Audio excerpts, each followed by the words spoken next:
누가복음 20장 27절에서 40절 말씀, 27절에서 40절 말씀 제가 봉독해 드리도록 하겠습니다. 부활이 없다고 주장하는 사두개인 중 어떤 이들이 와서 물어 이르되, 선생님이여, 모세가 우리에게 써주기를 만일 어떤 사람의 형이 아내를 두고 자식이 없이 죽으면 그 동생이 그 아내를 취하여 형을 위하여 상속자를 세울지니라 하였나이다. 그런데 7형제가 있었는데 마지가 아내를 취하였다가 자식이 없이 죽고 그 둘째와 셋째가 그를 취하고 일곱이 다 그와 같이 자식이 없이 죽고 그 후에 여자도 죽었나이다. 일곱이 다 그를 아내로 취하였으니 부활 때에 그 중에 누구의 아내가 되리이까? 예수께서 이르시되, 이 세상의 자녀들은 장가도 가고 시집도 가되 저 세상과 및 죽은 자 가운데서 부활함을 얻기에 합당히 여김을 받은 자들은 장가 가고 시집 가는 일이 없으며 그들은 다시 죽을 수도 없나니 이는 천사와 동등이요 부활의 자녀로서 하나님의 자녀임이라. 죽은 자가 살아난다는 것은 모세도 가시나무 떨기에 관한 글에서 주를 아브라함의 하나님이요 이삭의 하나님이요 야곱의 하나님이시라 칭하였나니, 하나님은 죽은 자의 하나님이 아니요 살아있는 자의 하나님이시라. 하나님에게는 모든 사람이 살았느니라 하시니, 서기관 중 어떤 이들이 말하되, 선생님 잘 말씀하셨나이다 하니 그들은 아무것도 감히 더 물을 수 없음이더라. 아멘. 네, 이 시간 우리 하나님 말씀을 함께 생각해 보고자 합니다. 오늘 말씀은 한 가지 정도만 잘 이해하면 그렇게 어렵지 않은 말씀입니다. 부활 논쟁에 관한 말씀이죠. 부활에 대해서 27절에 한번 볼까요? 27절에 보니까 부활이 없다고 주장하는 사두개인이라는 사람이 나오죠. 이 사람이 누굽니까 도대체? 이 사람들이 주장하는 게 뭐라고요? 부활이 없다. 이 사람들이 부활이 없다고 막 주장해요. 이 사람들이 왜 부활이 없다고 주장할까? 그리고 예수님을 막 공경에 빠뜨리기 위해서 질문을 막 하는 거예요. 모세가 우리에게 써주기를, 그러니까 모세가 얘기했다는 거예요. 모세오경에 있는 거예요. 모세가 이제 써줬다는 건데, 거기서 이제 뭐라고 하냐면, 만일 어떤 사람의 형이 아내를 두고 자식이 없이 죽으면 그 동생이 아내를 취하여 형을 위하여 상속자를 세울지니라. 이거는요, 우리 지금 우리나라에서 이 말 들으면 깜짝 놀래요. 그죠? 우리 형제가 있는데, 우리 교회도 사형제도 있고 막 있잖아요. 형제가 있는데 결혼했어. 먼저 큰 형이 결혼했는데 형이 먼저 죽었어. 근데 그 형의 아내를 동생이 결혼하는 거야. 동생도 먼저 죽었어. 그럼 셋째가 또 결혼하는 거야. 말이 돼요, 안 돼요? 있을 수 없죠, 우리는. 이 부분이 좀 이해만 하면, 당시의 상황을 이해하면 이게 무슨 말씀인지를 이해가 되는 거예요. 이거 성경 말씀에 이거 있다고 오늘날 요거대로 하면 안 돼요. 안 됩니다. 그렇게 하면 요 때만 사용되는 거죠. 그것만 잘 이해하면 됩니다. 첫 번째로 이제 사두개인이 누군가 하는 거예요. 사두개인 누굽니까? 왜 이런 주장을 합니까? 사두개인은 왜 부활이 없다고 얘기하냐면, 이 사람들이 인정하는 성경책은 뭐밖에 없냐면 모세오경밖에 없어요. 모세오경이라면 창세기, 출애굽기, 레위기, 민수기, 신명기, 요 5권밖에 없어요. 모세오경이거든요. 요것밖에 없어요. 근데 여기 안에서는 부활에 대해서는 찾을 수 없다. 부활에 대해서 말하지 않는다. 이렇게 딱 결정을 내린 거예요. 부활에 대해서 직접적으로 이렇게 얘기하는 게 없다라고 생각을 다 하고 있는 거예요. 그러니까 이 사두개인들은 부활이 없다고 주장하는 거죠. 뿐만 아니라 이들은 약간 뭐라고 하냐면 굉장히 현실적인 사람들이에요. 또 다르게 말하면 세상을 굉장히 사랑해요. 왜 그럴까요? 세상을 사랑할 만한 것들이 있다는 거죠. 이 사람들은 잘 살았을까요? 못 살았을까요? 잘 살았어요. 그러니까 세상에 사랑할 만한 게 있고, 현실적으로 딱 보면 자기가 살기 딱 좋은 세상이에요. 이들은 그 약간 귀족 출신들이에요. 사두개인들, 귀족 출신들이고 나중에 이들 중에는 제사장급으로 다 이렇게 많이 가요. 그러니까 돈도 많죠, 지위도 높죠. 뭔가 바랄 게 있겠습니까? 자기들한테는 지금 상황이 로마의 압제를 받고 있지만 로마와 이렇게 꿍짝꿍짝 얘기 좀 하면서 로마가 원하는 것 좀 들어주고 이런 식으로 하면 G 계급이잖아요. 그러니까 자기들은 누릴 거 다 누리면서 부족할 거 없이 살고 굉장히 지위도 없고 살아가는 거죠. 그러니까 자연스럽게 어떤 좀 성향이 있다? 현실주의적인 성향을 가지고 살아가는 거죠. 그러니까 부활이 없다는 게 더 자기들 마음에 좋은 거예요. 그러니까 모세오경 살펴봐도 부활에 대해서 얘기 안 하는 것 같거든. 그리고 자기들이 지금 사는 게 꼭 부활이 없어도 돼. 그러니까 부활이 없다고 강력하게 주장하죠. 예. 그래서 이런 사람들이 이제 부활에 대해서, 근데 반대로 바리새인들은 안 그래요. 선지서나 시편 등까지 하나님 말씀으로 인정하기 때문에 거기에서 부활에 관한 내용들을 다 얘기하고 믿고 있는 거죠. 네. 그래서 이들이 굳이 자기가 죽고 난 이후에 부활에 대해서 이렇게 소망을 가질 필요가 없잖아요. 예. 소망을 가질 필요가 없어서 이들은 이렇게 하고 있는 겁니다. 그런데 이제 이 예수님을 공경에 빠뜨리기 위해서 이 사두개인들, 아무것도 부족할 것이 없는 사두개인들이 뭐 했다고요? 예수님에게 질문을 하는 거죠. 예, 이게 뭐냐면 형이 결혼해서 아내와 함께 살다가 자식이 없어요. 그래서 죽었어요. 그러면 동생이 그 형수와 결혼하는 거. 이걸 뭐라고 하냐면 형사치수법이라고 해요. 형사치수법. 형이 형이 죽은 거예요. 그럼 취한다. 누구를? 그 형수를 취하는 거예요. 형사치수법인 거예요. 이거 왜 하냐면 당시에는 그래요. 형이 자식 없이 죽으면 그 형이 가졌던 모든 땅하고 기업들 있잖아요. 다른 사람에게 갚버리는 형제들에게 다 나눠지고 그 형이 가지고 있었던 몫이 사라지는 거예요. 가족 전체, 그러면 가족 전체 재산도 다른 근처 친척들에게 가는 거예요. 이해가시죠? 그러니까 이렇게 하는 것은 죽은 형제의 후손도 남겨주고 그 후손이 그 땅을 계속 이어받도록, 재산을 이어가도록 해주는 거예요. 그것이 바로 형사치수법이라고 하는 겁니다. 그 신명기에 나와 있어요. 모세가 얘기했다 그랬잖아요. 모세가 써준 대로 모세가 뭐라고 했냐면 신명기 25장 5절 6절에 형제들이 함께 살다가 그 중 하나가 죽고 아들이 없거든 그 죽은 자의 아내는 바깥에 있는 사람에게 시집가지 말 것이요 그 남편의 형제가 그에게로 들어가서 아내로 삼고 그 여인이 낳은 첫 아들은 누구의 이름? 죽은 형제의 이름을 이을지니라. 그러니까 왜 형수와 결혼하냐면 아들을 낳아주려고. 이제 그 아들이 형의 대를 이어서 그 가정 집안을 일으키도록. 그 형의 가정을 보호하고 지키는 목적이 있는 거예요. 이가죠. 당시에는 그런 거죠. 이걸 그대로 오늘날 가져오면 안 됩니다. 페류나라는 소리 들읍니다. 이런 거예요. 그런데 이제 계속 질문을 합니다. 7형제가 있다는 거예요. 우리 교회는 4형제까지 있는데 거기에는 7형제. 여러분 이제 4형제는 여기 이름 올릴 수가 없어요. 그래서 29절에 그런데 7형제가 있었는데 마지가 아내를 취하였다가 결혼했어요. 근데 자식이 없어 죽었어요. 그럼 이 모세가 써준 법대로 하면 어떻게 해야 돼요? 둘째가 이제 결혼해야 되겠죠. 형수와.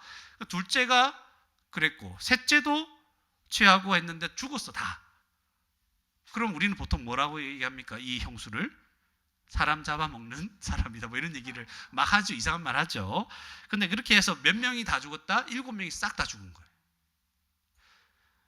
와, 이 논리대로 하면 이 신명기에 나와 있는 이 말씀대로 이런 식으로 하면 나중에 다 죽고 난 다음에 그 형수도 죽었어요. 다 한 번씩 아내가 됐죠. 그 형수 첫 번째 아내가. 그러면 천국에 가면 33절에 부활하게 되면 그 중에 누구의 아내가 되겠나 이 사람은. 그러니까 사두개인은 굉장히 현실적으로 생각을 딱 해보면서 이 대답을 못할 거다. 분명히 모세가 일러준 대로 이렇게 나와 있는데 천국에 가면 이제 누구 아내가 될 건가요? 이 문제를 탁 제기를 하는 거예요. 누구 아내가 됩니까, 여러분? 1번부터 7번 다 결혼했잖아요. 그죠? 그때 예수님 뭐라고 합니까? 한 방에 끝내버리죠. 34절에 이 세상의 자녀들은 장가도 가고 시집도 가게. 우리가 여기 살 때는 장가도 가고 결혼도 하고 시집도 가죠, 그죠? 예, 갈 사람만 얘기해 보세요. 장가도 가고 시집도 갑니다. 그런데 35절에 저 세상은 이제 하나님 나라 부활할 때를 얘기하는 거죠. 죽은 자 가운데서 부활함을 얻기 합당히 여김을 받은 자들. 여러분, 예수님 믿고 부활하는 이런 자들은 뭐 한다고 해요? 장가가고 시집가는 일이 없다, 그런 거. 장가 시집 없다 얘기하는 거예요. 이거 어떻게 하나? 여러분 어떻게 해요? 우리나라에서도 가장 무서운 귀신이, 한이 많은 귀신이 어떤 귀신이에요? 처녀 귀신. 결혼 안 해본 귀신. 그죠? 노총각 귀신은 없는 것 같은데, 하여튼 뭐 그런 거예요. 그러니까 나 결혼도 해보고 싶은데 천국 가면 결혼이 없대요. 시집도 안 가고 장가도 안 간대요. 이게 무슨 천국이냐, 이 생각을 하죠. 사두개인들도 이런 생각을 하면서 예수님을 공경에 빠뜨리려고 했어요. 근데 예수님이 한마디로, 야, 하나님 나라에는 부활하면 결혼 없다 얘기하는 거예요. 여러분 실망했습니까? 그래서 36절에 보면 그들은 다시 죽을 수도 없어요. 여기 뭐가 없는 거예요? 하나님 나라에는 부활하면 죽음이 없어요. 이제 다시 죽는 일이 없어요. 이제 이 세상에서는 저도 죽어요. 여러분도 죽고 다 죽게 돼요. 예, 다 우리 장례식에 가게 될 거예요. 최고 마지막에 남아있는 사람이 누가 될까? 선호? 예찬이? 그러니까 여기 있는, 지금 눈으로 보고 있는 사람들 다 이제 장례식에 한번 가야 돼요. 한 20번 이상 가야 돼요. 그죠? 올 거죠? 다 죽어. 근데 그 나라에는 뭐가 없어? 부활하면은 죽음이 없어요. 완전 나라가 다르죠, 이 세상과는. 그래서 부활의 천사와 동등이다, 이런 말을 해요. 천사와 동등이다. 이게 무슨 말입니까? 왜 우리가 천사와 동등해집니까? 우리 날개가 갑자기 확 생겨가지고 날아다닙니까? 그런 게 아니고, 천사와 동등하다는 말은 앞에 나와 있는 말과 동일한 거예요. 죽음이 없고, 죽음이 없는 상태. 그리고 어떤 상태예요? 시집가고 장가가는 거 없는 상태. 이런 것들을 얘기하는 거예요. 천사와 같은 상태가 되는 거예요. 천사와 동등이요. 그러니까 천사 완전 동등이 아니에요. 우리는 하나님 자녀이기 때문에 천사와 동등이 아니에요, 사실은. 동등이라는 말은 금방 말했던 죽음이 없고 시집가고 장가가는 없는 그런 상태를 얘기하는 거예요. 그래서 부활의 자녀다. 그리고 하나님의 자녀. 그러니까 그런 존재이기 때문에 사두개인들아, 너희들이 크게 오해하였도다. 그러니까 사두개인들이 지금 모르고 있는 건 뭡니까? 이 세상의 원리가 그대로 부활하면 그대로 적용될 것이라 생각하고 판단하고 자기들이 곤란한 질문을 만들어냈는데 그들의 전제 자체가 완전 틀린 거죠. 이 세상과 하나님 나라는 부활하며 누리게 될 세상은 다르다. 한 방에 끝내버리는 거예요. 야, 너희들은 무식하다, 이렇게 얘기하는 거예요. 하나님 나라에 대해 도저히 모른다, 이런 얘기를 하는 겁니다. 그러면서 37절부터 완전히 확증시켜 주죠. 37절에 죽은 자가 살아난다는 것은 모세도, 여기 동그라미 쳐야 되겠죠? 모세도 가시나무 떨기에 관한 글에서, 이게 어디에 나온다는 말이에요? 모세 오경에 나온다는 말이에요. 자기들은 받아들인 성경이 뭐밖에 없다? 모세 오경밖에 없고, 모세 오경에는 부활이 없다고 자기들은 판단했거든요. 근데 예수님이 어디를 예로 들습니까? 모세 오경을 예로 딱 들면서 부활을 증명해버리는 거예요. 그러니까 입 다물어, 이렇게 얘기하는 거예요. 입 딱 쳐, 이렇게 얘기하는 거예요. 부활이 있다는 거예요. 그래서 모세도 가시나무 떨기에 관한 글에서 주를 뭐라고 했습니까? 아브라함의 하나님이요 이삭의 하나님. 하나님이 자기를 나타낼 때 나는 아브라함의 하나님이요 이삭의 하나님이요 야곱의 하나님이라. 칭하였다는 거예요. 이게 무슨 말입니까? 그 뒤에 설명이 또 나와요. 성경은 쉬워요. 항상 그 뒤에 설명이 나와요. 38절에 하나님은 죽은 자의 하나님이 아니라는 거예요. 하나님은 지금 죽은 자의 하나님이 아니고 살아있는 자의 하나님이시라. 하나님은 살아있는 자의 하나님이십니다. 그러면 아브라함도, 그리고 누구요? 이삭도, 야곱도 원래 죽었잖아요. 그들이 하나님 앞에 살아있다는 거예요. 부활을 얘기하는 거예요. 깜짝 놀란 거죠. 이렇게 생각 못 했는데. 여러분 이미 알아버렸죠. 여러분 대단한 거예요. 살아있는 자의 하나님이시라. 하나님에게는 모든 사람이 살아있죠. 하나님 앞에 있는 자는 모든 자가 살아있습니다. 예.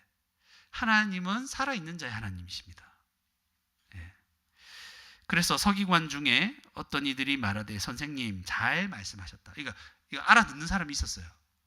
그래서 이제 그들은 아무것도 감히 더 물을 수 없었다. 더 물을 게 없는, 너무 확실해서. 그걸 뭐래요? 입 다물는 걸. 입국.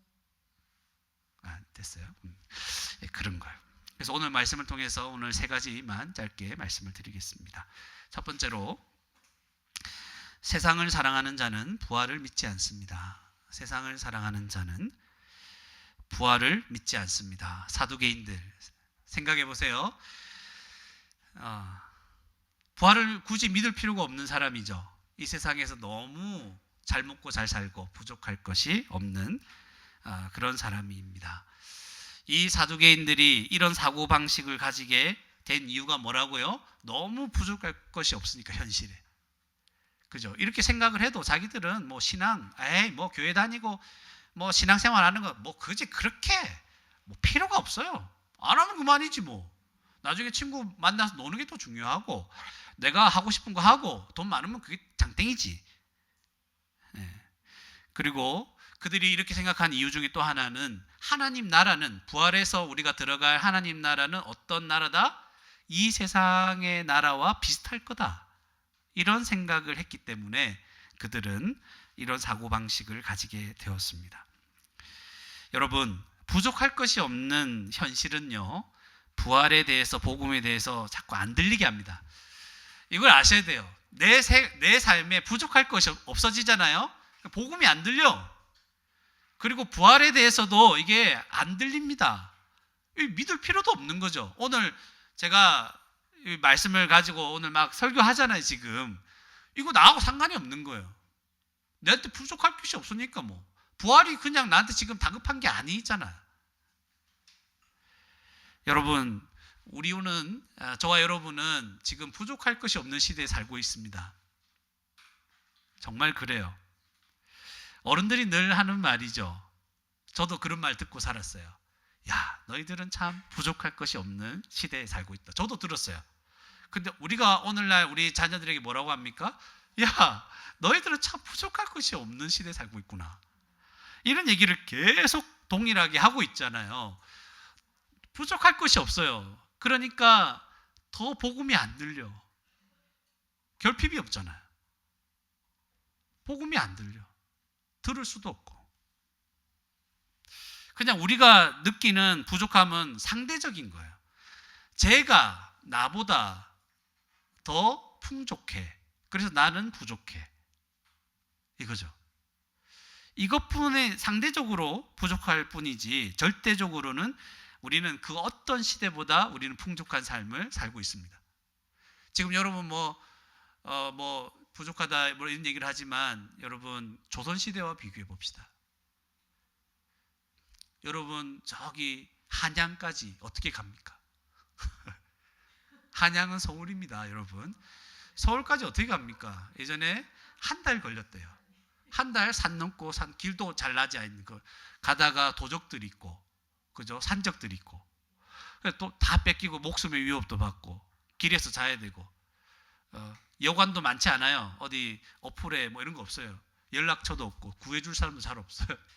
그렇게 서울로 가야 되는 거예요. 뭐 씻는 거 제대로 씻었습니까? 씻는 곳은 어디예요? 강가. 그죠? 강가에 빨래도 하지만 강가에서 씻어야 돼요. 그런데 낮에 씻기 좀 어렵겠죠. 밤에 씻어야 돼요. 그죠? 그런 거예요. 겨울에는 어떻게 씻을까? 물을 또 데워야 되겠죠? 그게 금방 물 오른쪽으로 틀면 나오죠. 그게 놀라운 일이에요, 여러분. 물을 왼쪽으로 틀면 뜨거운 물, 보통 오른쪽으로 하면 차가운 물이죠. 이렇게 열기만 하면 나오잖아. 여러분, 이런 말이 굉장히 목사가 꼰대처럼 보이죠. 근데 이게 너무나 다른 세상에 살고 있어요. 우리는 또 용돈 부족합니다. 뭐 이렇게 뭐 핸드폰 더 풀어주세요. 게임막 뭐 이런 얘기 하잖아요. 그게 진짜 예전에 왕도 누리지 못했던 삶이에요. 왕 스마트폰 게임 못 해봤어요. SNS 못 해봤어요, 여러분. 예? 세종대왕 그런 거 못 해봤어요. 근데 우리는 굉장히 지금 왕보다도 나은 삶을 살고 있어요. 예. 옛날에는 교통수단 말 타고 마차 타고 덜 타았죠. 여러분, 우리 버스비만 내면 버스 타고 다닐 수 있어요. 이런 얘기 더 이상 안 하겠습니다. 부족함이 없어요. 먹고 싶은 거 있으면 어떻게 해서든 한 번씩은 사 먹을 수 있잖아요. 부족할 것이 없는 시대 같아요, 제가 볼 때.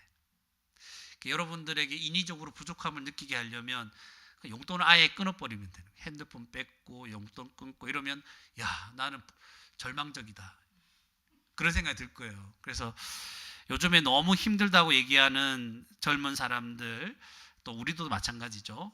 뭐가 좀 불편해서 나 못 살겠다 해요. 그냥 별것도 아닌 일에.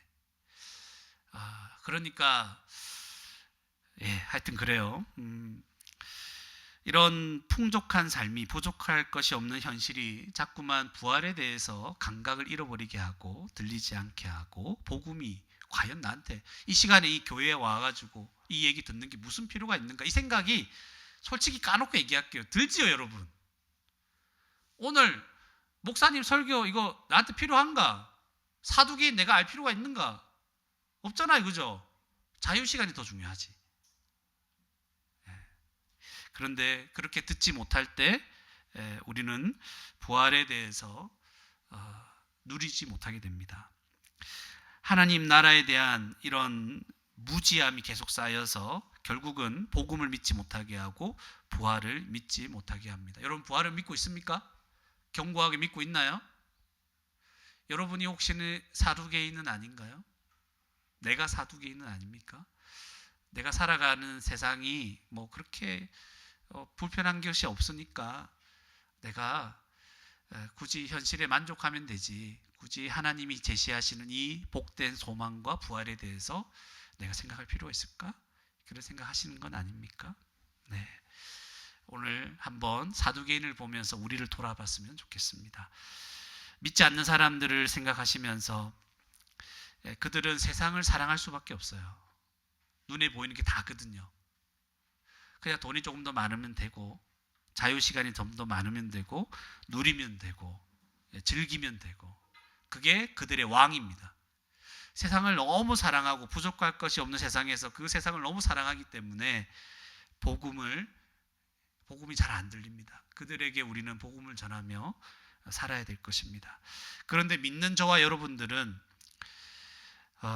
자꾸만 세상을 사랑하는 마음이 생기지는 않습니까? 그죠?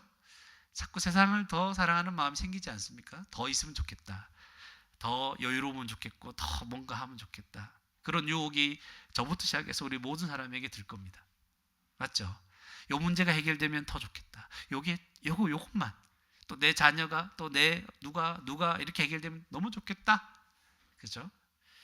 그것 때문에 부활에 대한 믿음이 약해지지는 않았습니까? 다시 우리 주님의 말씀을 생각하시면서 부활에 대한 소망을 견고히 붙잡을 수 있는 저와 여러분이 되기를 바랍니다. 두 번째는, 교회는 부활의 영광을 본 자들입니다. 교회는 부활의 영광을 본 자들입니다. 하나님 나라는 이 세상 질서와 다릅니다, 여러분. 맞죠? 하나님 나라의 질서에 대해, 부활의 영광에 대해서 우리가 무엇을 알고 있는가 좀 생각을 해봅시다. 거기는 시집도 가지 않고 장가도 가지 않습니다. 다시 죽을 수 없는 곳이고 하나님의 자녀로 사는 곳입니다. 그러니까 여러분, 여기서 이제 한 가지 해결 안 된 게 있죠. 아니 거기는 왜 시집가고 장가가지 않습니까? 물론 이 땅에서 결혼 때문에 많은 고통을 겪은 사람들은 잘됐다, 그죠? 없어져야 할 것들 이런 생각을 사실은 이 세상에 수많은 사람들이 할 거예요. 그게 맞아요. 없어져야 됩니다. 왜냐하면 죄인과 죄인이 만나서 결혼을 했잖아요. 그러니까 이 회복되지 않는 죄인들이 얼마나 서로를 찌르겠습니까? 그러니까 자유롭고 싶겠죠. 그런데 여기서 말하는 개념은 그런 개념 말하는 게 아니죠. 시집가고 장가가는 게 기본적으로 좋다는 걸 전제로 하죠. 그래서 일반적으로 시집가고 장가, 결혼하면은 세상에서 어떤 관계가 됩니까? 세상에서 일반 사람들도 압니다. 우리 가족 여러분 여러분 자녀까지 생각해 보세요. 우리 가족은 너무 친밀한 관계야. 뭔가 잘못하고 해도 용서해 줄 수 있고 내가 언제든지 품어줄 수 있어. 우리 자녀들 생각하면 그런 거예요. 너무 못나 보여도 사랑할 수 있잖아요. 관계가 뗄 수 없는 관계죠. 맞죠? 그죠? 친밀한 관계죠. 이 관계를 얘기하는 거예요. 그런데 천국에는 부활하면 시집가고 장가가지 않는다는 말은 무슨 말이에요? 모든 성도들이 다 이런 관계라는 거예요. 그러니까 시집 장가가 필요가 없습니다.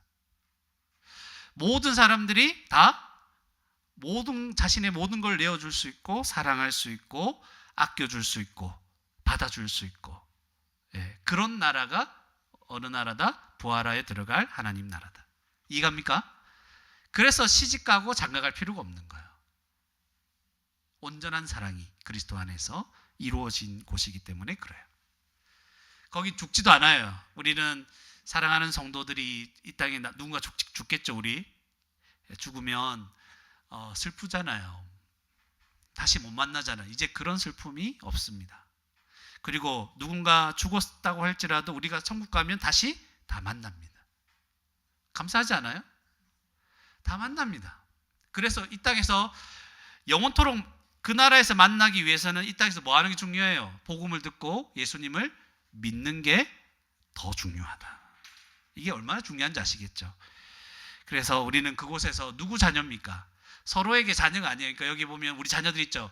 천국 가서 야, 너 내 자녀였지. 이렇게 얘기 못합니다. 누구의 자녀입니까? 하나님의 자녀입니다. 다 하나님의 자녀로서 나중에 똑같아요. 와, 그래, 우리가 세상에서는 내가 엄마 아들로 딸로 아빠 아들로 딸로 살았습니다. 이렇게 얘기하지만 이제 다 하나님의 자녀로 사는 거예요. 원래 다 자녀들은 하나님의 자녀입니다. 그래서 우리 다 나중에 말 틀 거예요. 지금 여기서 말 트면 안 돼요. 여기서 말 트면 안 되고 천국 가서 우리 다 마음을 트고 열고 살 겁니다. 그래서 지금 우리가 살아가는 이 세상, 지금 우리가 살고 있는 이 세상을 기준으로 하나님 나라를 생각하고 판단하면 안 됩니다. 알겠죠? 내가 지금 여기서 이렇게 살기 때문에 하나님 나라는 이럴 거야. 이런 생각을 버리시고 하나님 나라는 뭐 연결되는 부분이 있지만 차원이 다릅니다. 같은 거라도 차원이 달라요. 아주 비근한 예로 같은 짜장면이라도 하나님 나라에서 먹는 짜장면이 다르다는 거예요. 완성된 짜장면. 이런 거 굉장히 안 좋은 예죠.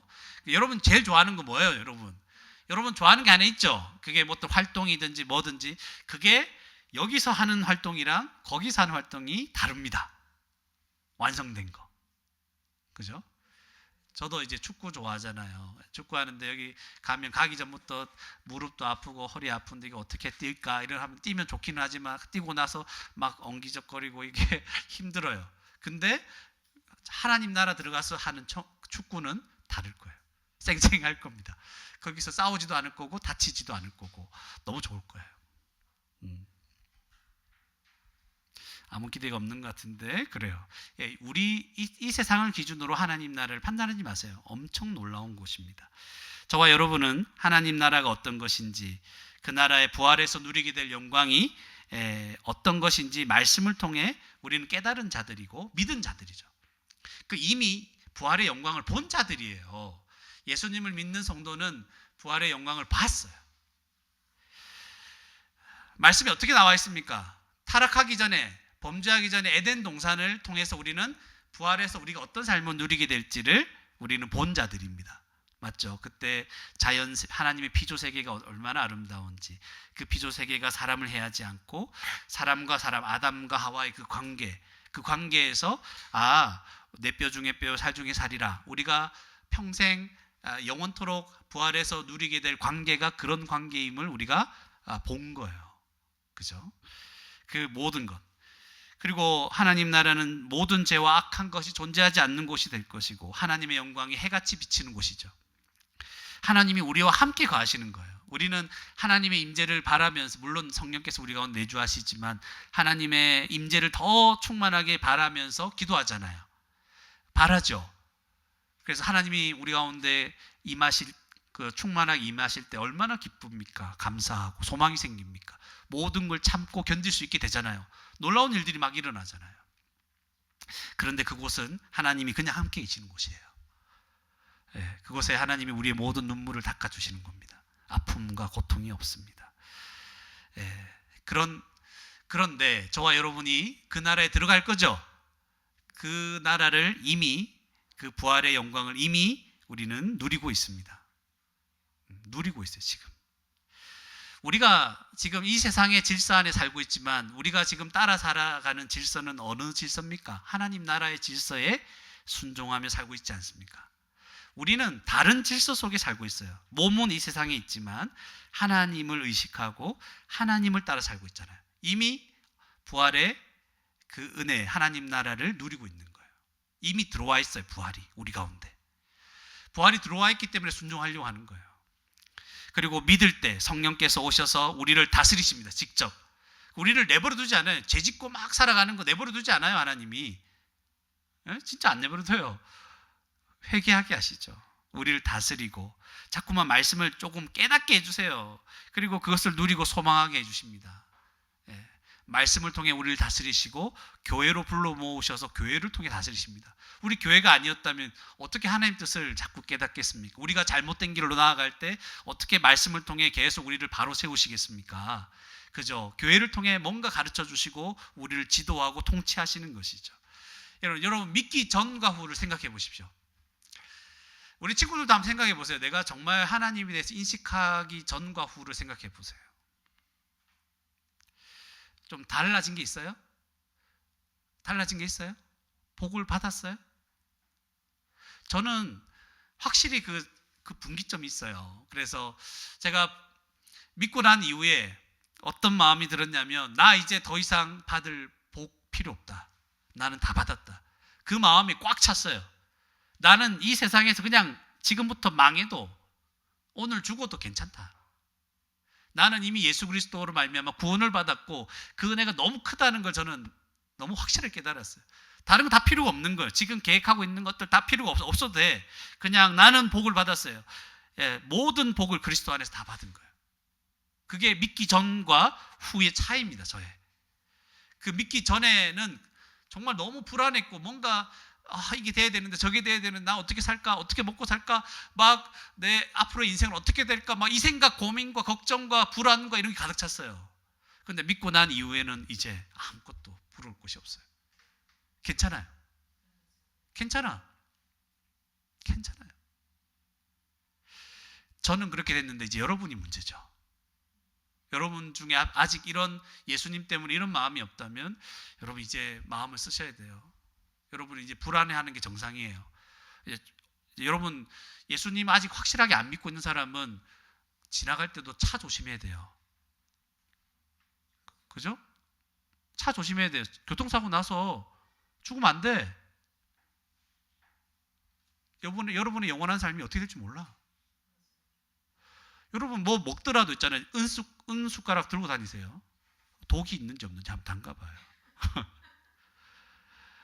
뭐가 잘못되지 않을까 걱정해야 돼요. 비행기 탈 때마다 두려워해야 되고, 비행기 탈 때 이게 사고도 났었죠, 그죠? 1시간 안에 끝날 수 있어요, 내 인생이.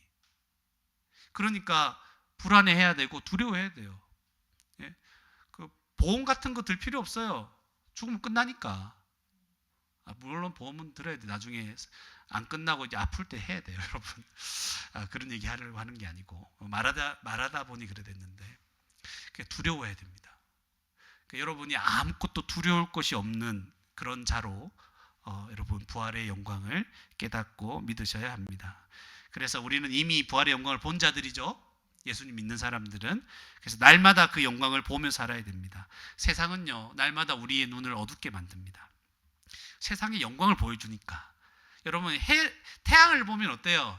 태양을 한 바로 바라봤습니까? 오랫동안 못 바라보죠. 실명됩니다. 잠시 바라봐도 눈이 갑자기 딴 데 보면 좀 캄캄해지죠. 아무것도 안 보이죠.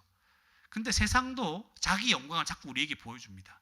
이게 영광스러운 거예요. 너 이렇게 살아야지. 너 인생 한 번 사는 거, 이렇게 좀 멋지게, 즐겁게, 쾌락을 누리고, 돈도 많고, 하고 싶은 마음대로 하고, 남들이 부러워하는 이런 인생 살아야지. 그런 영광을 쫙 보여줍니다. 날마다 보여줍니다. 거기 어디 나타났냐면, 광고에서 나타나고, 유튜브에서 나타나고, 그죠? 인스타에서 나타나고, 그 영광들을 자꾸 보여주는 거예요. 인스타에서 누가 막 좋은 거 가지고 있고 뭐 이게 아름답고 이런 거 보여주잖아요, 그죠? 이거 쓰면 뭐 하고 막 온갖 것들을 보여주는데 영광을 보여줘. 나도 저렇게 한번 살고 싶은데 내 인생은 뭔가, 그죠? 그러니까 세상을 더 사랑하게 됩니다. 집착하게 되죠. 세상을 더 사랑하게 되니까 하나님 말씀이 더 마음에 들어오지가 않죠. 나도 이거 하고 싶은데 저거 하고 싶은데. 그래서 우리는 더 말씀을 날마다 봐야 되는 거예요. 말씀 안 보면 이 세상의 영광에서 벗어날 길이 없어요. 그게 단 것 같아요. 단 것 같아요. 제가 그랬죠. 제가 50쯤 돼 보니까 참 인생이 빠르고 허무해 보인다 얘기를 많이 했죠. 금방 끝납니다, 여러분. 금방 끝납니다. 다행히 제가 여기에서 나이가 제일 많잖아요. 그렇지는 않네요. 이 정도 나이가 되면 금방 끝나요. 제가 어르신들 보더라도 금방 끝날 것 같고 내 인생도 거기에 도달하는 얼마 되지 않을 것 같고 뭔가 이루려고 하는 것도 의미 없어서 저 보이고. 제가 여러분 예전에 공부 가르칠 때 여러분 막 수학 문제 풀고 했잖아요. 그러니까 예전에 제가 중고등학교 때 공부했던 게 엊그제 같아요. 시간이 금방 지났어요. 여러분은 저 볼 때 야 목사님 나이 많이 들었다. 여기 흰머리도 많이 나고 에이 늙은 아저씨다 이렇게 생각을 할지 모르겠지만 저한테는 정말 그 엊그제 같은 거예요. 그때 열심히 공책에 풀었던 그 수학 문제 그 아직도 기억이 나요. 그 아직도 그때 풀었던 손가락 아프면서 막 풀었던 그 감각이 저한테 있어요. 인생이 근데 어떻게 보니까 지금 나이가 지금 50이 돼버렸어요. 여러분 생각해 보세요. 은호가 50이 된 거 생각해 봐요. 상상이 안 가죠. 50대 정호, 50대 주한, 50대 예찬, 50대 선호, 50대 지율, 연호, 세율이. 여러분 생각해 보세요. 지금 여러분의 부모님보다 나이가 많게 되는 거예요. 금방 옵니다. 여러분 세상이 주는 영광에 시야를 잃어버리면 안 됩니다. 그래서 우리는 뭘 봐야 돼요? 다시 말씀을 듣고 말씀을 봐야 됩니다. 부활의 영광을 보고 세상을 사랑하는 마음들을 말씀을 통해 자꾸만 버리고 하나님이 주신 영원한 약속을 바라보고 날마다 살아가는 저와 여러분이 되기를 바랍니다. 마지막으로 세 번째, 부활의 확신을 가지고 하루하루 소망 가운데 살아야 합니다. 부활의 확신을 가지고 하루하루 소망 가운데 살아야 합니다. 여러분, 부활은 이미 시작된 거예요. 부활이 멀리 있는 게 아니에요. 이미 시작됐어요. 우리가 하나님을 뭐라 불러요? 아버지라 부르죠. 하나님을 아버지라 부를 때 그것은 뭐예요? 우리가 지금 하나님 아버지 앞에 살았다는 증거예요. 우리의 영이 죽은 것이 아니라 살아서 하나님을 아버지라 부르는 거예요. 우리 영이 살은 거예요. 하나님은 어떤 자의 하나님이라고 했죠? 살아있는 자의 하나님이라고 그랬죠. 우리의 영이 하나님 앞에 살아있어요. 그 말은 우리의 이 영이 부활했다는 말이고 살아났다는 말이고 이 부활은 장차 우리의 몸이 부활로 완성될 것을 확증해 줍니다. 우리가 하나님을 아버지라고 얘기하는 것은 우리의 부활을 얘기해 주는 거예요. 우리 하나님은 살아있는 자의 하나님이십니다. 우리가 지금 살았어요. 그래서 그 하나님을 인식하는 거예요. 그 하나님을 아버지로 아는 거예요. 아버지로 알고 믿고 살아가는 거예요. 부활은 이미 믿음으로 살아가는 저와 여러분에게 이미 와 있는 거예요. 나중에 부활할 것 이게 아니고 그는 부활이 우리에게 이미 와 있는 것이 드러나는 거예요. 이 개념을 아셔야 돼요. 예. 믿는 자는 지금 부활한 거죠. 나는 부활이요 생명이니 무릇 나를 믿는 자는 죽어도 살겠고 살아서 나를 믿는 자는 영원히 죽지 아니하리라. 이것을 내가 믿느냐 예수님이 말씀하신 거예요. 여러분 예수님 믿는 사람 있습니까? 지금 부활한 거예요. 영이 살아난 거예요. 영이 살아난 자는 부활할 거예요. 부활은 이미 우리 가운데 와 있는 것이지 막연히 기다리기만 하는 것이 아니라는 사실. 이걸 믿으셔야 돼요. 이 부활을 믿고 소망하는 사람은요, 이미 부활이 일어난 것처럼 부활을 누리게 돼 있어요. 이미 와 있는데 이 부활을 믿는 자는 이미 부활이 완전히 일어난 것처럼 살아갑니다. 그래서 이 세상이 주는 고통스러울 때 있죠. 아플 때 있죠. 마음이 아파. 슬플 때도 있고 두려울 때도 있고 이런 여러 가지 일들 때문에 절망하지 않아요. 부활이 이미 와 있기 때문에. 와 있기 때문에. 세월이 가면 갈수록 우리 몸이 약해지죠. 연약해지죠. 할 수 없는 게 더 많아집니다. 나도 저렇게 되겠지. 힘이 없어져. 나중에 큰 병이라도 오면 우리는 어쩔 줄 몰라 합니다. 나는 이제 병원에서 나갈 수도 없겠구나. 여기서 인생을 마무리하겠구나. 그런 순간도 옵니다. 예. 그렇지만 이걸 믿고 소망하는 자는 어떻다? 부활을 누리게 되는 거예요. 거기에 절망하지 않습니다. 내 몸이 다 쭈그러들고 약해져도 소망이 있는 거예요. 더 기대가 돼요. 나 이제 부활할 텐데. 이미 내 안에 들어와 있는 부활, 내 안에서 시작된 이 부활이 이제 이 육신의 껍데기를 벗고 다시 살아날 텐데. 그래서 비참해지지 않는 거예요. 여러분 말씀을 통해서 더 이상 아무것도 여기 보면 마지막 40절에 나와 있죠. 그들은 아무것도 감히 더 물을 수 없음이더라. 우리가 말씀을 통해서 더 이상 아무것도 더 감히 물을 수 없을 정도로 부활을 확신해야 됩니다.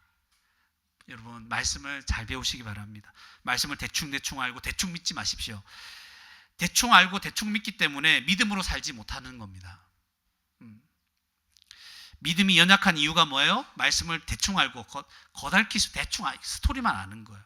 대충 알고 대충 믿기 때문에 믿음이 약한 거예요. 왜 나는 믿지 못하죠? 말씀을 대충 알아서. 부활에 대해서 더 이상 의심이 생기지 않을 정도로 말씀을 배우고 우리는 알아가야 됩니다. 예수님 말씀하셨잖아요. 그 제사장들로 나아가는 사두개인들조차도 아무 말 하지 못하도록 모세 오경을 들어서 예수님이 부활을 증거해버렸잖아요. 말씀은 우리에게 확실하게 이 부활이 사실이라는 것을 말씀해 줍니다. 예. 하루하루 부활의 소망으로 이 말씀 붙들고 가득한 삶을 우리 살아갑시다. 우리 마지막으로 말씀을 좀 잡고 이제 말씀을 마무리하려고 합니다. 로마서 6장 8절에서 11절 찾아봅시다. 성경책 펴고 로마서 6장 8절에서 11절입니다. 로마서 6장 8절에서 11절 찾았습니까? 로마서 6장 8절에서 11절 다 함께 한 목소리로 읽어보겠습니다. 만일 우리가 그리스도와 함께 죽었으면 또한 그와 함께 살 줄을 믿노니 이는 그리스도께서 죽은 자 가운데서 살아나셨음에 다시 죽지 아니하시고 사망이 다시 그를 주장하지 못할 줄을 알미로라. 그가 죽으심은 죄에 대하여 단번에 죽으심이요 그가 살아계심은 하나님께 대하여 살아계심이니 11절 이와 같이 너희도 너희 자신을 죄에 대하여는 죽은 자요 그리스도 예수 안에서는 하나님께 대하여는 살아있는 자로 여길지어다. 아멘. 우리가 다시 부활할 것을 믿습니까? 우리가 하나님 앞에 살아있는 자로 여러분 믿으십니까? 8장 한 번 더 보세요. 8장, 로마서 8장 10절 11절입니다. 8장 10절 11절 읽겠습니다. 시작. 또 그리스도께서 너희 안에 계시면 몸은 죄로 말미암아 죽은 것이나 영은 의로 말미암아 살아있는 것이니라. 예수를 죽은 자 가운데서 살리신 이의 영이 너희 안에 거하시면 그리스도 예수를 죽은 자 가운데서 살리신 이가 너희 안에 거하시는 그의 영으로 말미암아 너희 죽을 몸도 살리시리라. 아멘. 우리의 죽을 몸도 살리십니다. 우리가 지금 영이 살아있으면. 여러분 살았습니까? 하나님을 아버지라고 여러분 부르십니까? 그걸 믿으십니까? 성령을 받았습니까? 그러면 우리 죽을 몸도 살리실 겁니다. 우리는 부활이 확증된 사람들이에요. 항상 내가 부활해서 어떤 삶을 살아갈지 마음에 좀 그렸으면 좋겠어요. 마음에 한번 그려보세요. 부활해서 나는 이제 하나님 나라에 어떻게 살아갈지 좀 생각해 보세요. 생각. 하나님 나라에 가면 뭐하고 살 겁니까 여러분? 제가 물어볼게요. 여러분 뭐하고 살 거예요? 하나님 나라 가면 갑자기 멍해집니까? 생각을 안 했다는 거잖아. 하나님 나라 가면 뭐하고 살래요? 이런 질문 잘 안 들어봤죠? 그냥 하나님 나라 들어갈 거라 이 생각만 말만 들었죠. 하나님 나라 가면 뭐하고 살래요 여러분? 그러면 이제 어떤 생각이 드냐면 그러면 하나님 나라가 어떤 나라지? 이 생각이 드는 거예요. 그래서 성경에서 하나님 나라가 뭐 어떤 나라인지를 알고 싶어지는 거예요.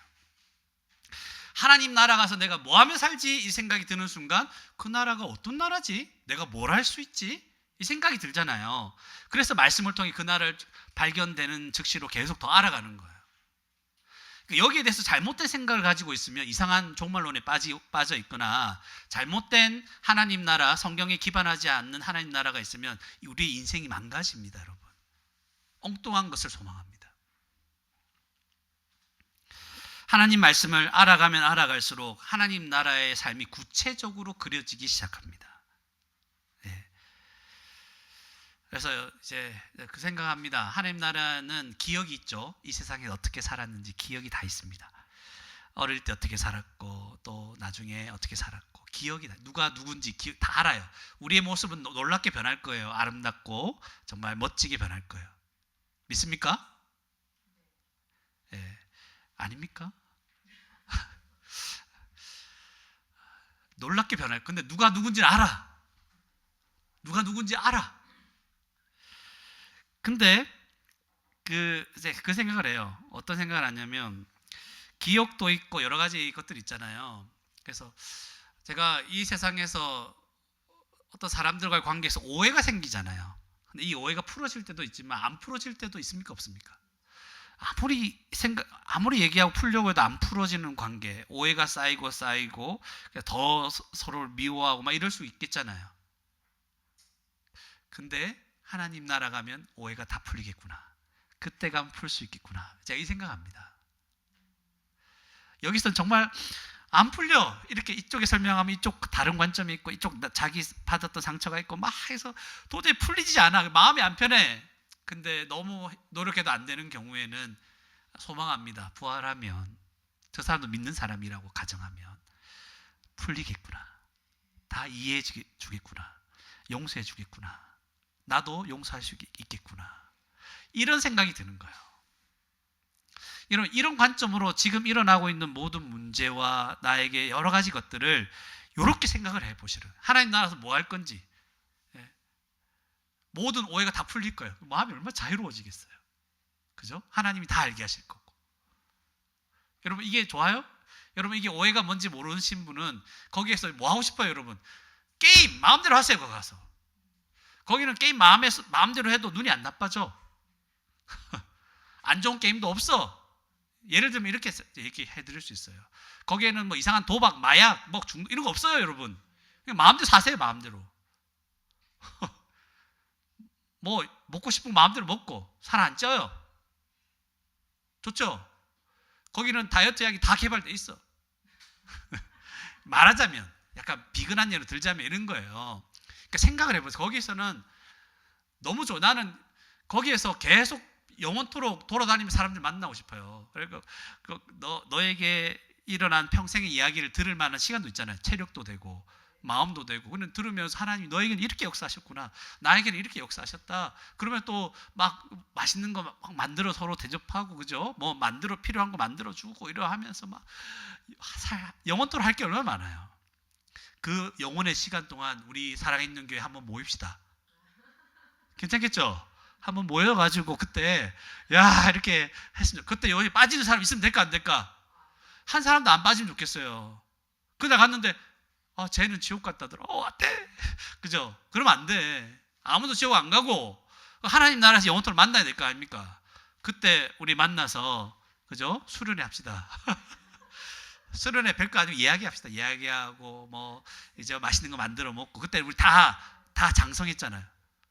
다 정말 네가 이런 모습이었어 놀랄 거예요. 너의 존재가 이렇게 해서 지금은 서로의 존재를 느끼면서 힘들어할 때도 있죠. 힘들어할 때 이제 그때는 너무 좋을 거예요. 아무도 빠짐없이 다 만납시다. 만나서 얘기하고 하나님 은혜 생각하고 나 부족했다 용서도 구하고 막 이렇게 했으면 좋겠어요. 모든 오해와 갈등이 사라지고 영원토록 우리 하나님의 은혜를 찬양하고. 안 좋겠어요 여러분? 거기는 감기가 없어요. 코로나 없어요. 또 뭐 얘기하고 싶어요? 부족한 게 없어요. 돈 안 벌어도 돼. 모든 사람이 나를 위해 일할 겁니다. 나도 모든 사람을 위해 일할 거고. 그게 돈 벌려고 일하는 게 아니에요. 섬기려고. 너무 좋아요. 어디에 살까 걱정하지 마세요. 무엇을 먹을까 걱정하지 않는 곳입니다. 다 나를 자기처럼 사랑하는 곳이에요. 뭐 이렇게 사람들 새롭게 만나면 안녕하세요 막 이렇게 인사하잖아요. 그게 형식적 인사가 없어요. 너무 안녕한 거예요. 너무 반가운 거예요. 지금은 여러 가지로 막혀있죠. 이 세상에 죄성 때문에 막혀있어요. 안녕하세요 하면 저 사람이 무슨 의도로 나한테 지금 안녕하다고 얘기하는 거. 그런 게 없습니다. 지금 여기에서 답답하고 힘들고 억울하고 속상하고 고통스러운 일들이 하나님 나라에서는 없습니다. 그게 없어진다 생각해 보셨나요? 인생이 허무하게 느껴질 때마다 영원한 부활을 좀 생각했으면 좋겠어요. 인생이 참 허무해요. 저도 여기 50이 될 때까지 왜 이렇게 빨리 지나갔는지. 앞으로 50년 못 살 것 같잖아요. 그죠? 그러니까 금방 지나가겠네. 그럴 때마다 영원한 부활이 있습니다. 여러분, 부활의 관점으로 우리의 모든 인생을 바라보시기 바랍니다. 부활의 관점으로 우리의 모든 인생을 계획하시기 바랍니다. 여러분, 앞으로 계획할 때 막 절망적인 상황에서 계획하지 마시고 부활을 염두에 두고 여러분의 남은 인생을 계획하십시오. 어떻게 살지. 따라합시다. 부활은 이미 우리에게서 시작되었습니다. 시작. 부활은 이미 우리에게서 시작되었습니다. 우리는 부활할 것이다. 우리 부활할 것입니다. 아멘.